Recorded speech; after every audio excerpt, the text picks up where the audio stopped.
Feeling disconnected from your community? Turn to BrainerdDispatch.com. Local news keeps you in the know on what's happening in your area. From breaking news to high school sports reports, get the important news of the day and updates on local events only at BrainerdDispatch.com.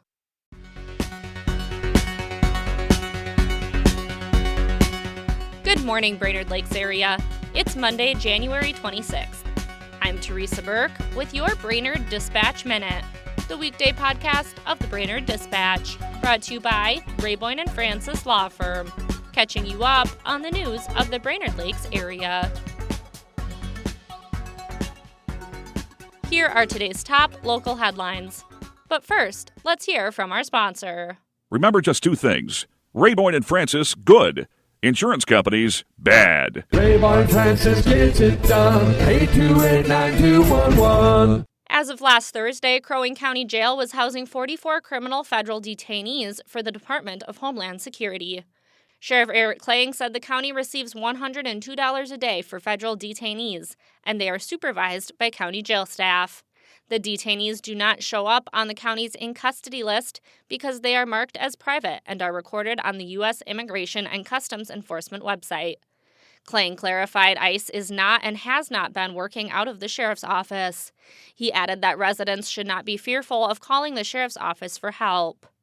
In Cass County, residents are concerned about the sheriff's office agreement with ICE, and they made their feelings known to county officials. Numerous people attended last week's county board meeting expressing their concern with ICE and an enforcement agreement the sheriff's office made with the department. Cass County officials said Sheriff Brian Welk has no intention of enforcing the agreement, and it has been nullified. Read more on local counties and their perspectives on ICE in today's e-edition or at BrainerdDispatch.com. City officials in Brainerd will explore the feasibility of contributing $4 million for a community pool at a new YMCA facility. YMCA CEO Shane Riffle addressed the council last week with a request for a partnership on the project. The Y is running a capital campaign to raise up to about $34 million for a new building to replace the existing structure on Oak Street. Part of the project is a community pool that Riffle said would offer benefits to Brainerd residents if the city were to contribute. The City Council voted 5-1 to explore funding options, with one council member saying the city should not give money to private entities. I've got the full story in Saturday's Dispatch and online. The Whiskey Creek Stormwater Project is the subject of a lawsuit between the City of Baxter and H.R. Green, Inc.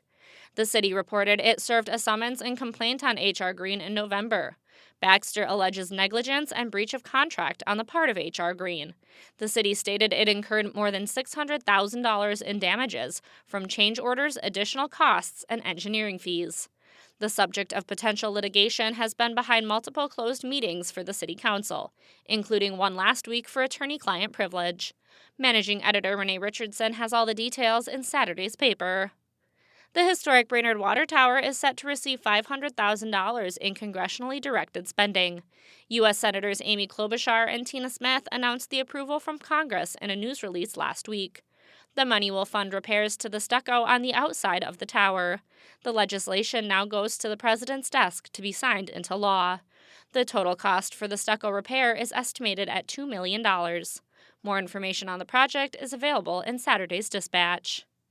The Breezy Point Police Department is recognized as its own medical response unit and is one of the only public entities in the state to partner with a private business to provide emergency medical services where ambulances are scarce. The police department partners with North Memorial Health Ambulance to serve Breezy Point and Pelican Township. The paramedic program began in 2005. Reporter Tim Spire has the full story in Saturday's paper and online.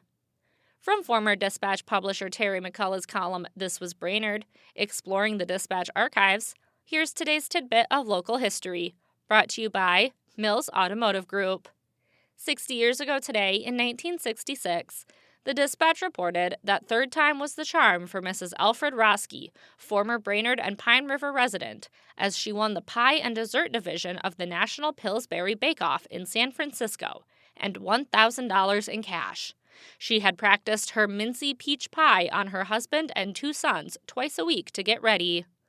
For a daily dose of This Was Brainerd, visit BrainerdDispatch.com or find McCullough's column in the newspaper or e-edition. Now here's today's Lakes area forecast, brought to you by JN Tree Service and Landscaping. Storm Tracker.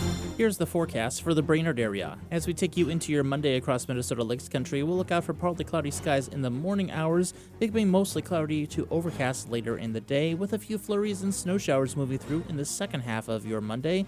Otherwise, look for an afternoon high of around 10, as winds will be out of the southwest 10 to 20, turning to the northwest later this evening into tonight, as we'll look out for those lingering snow showers early, then decreasing clouds and a low near 5 below tonight.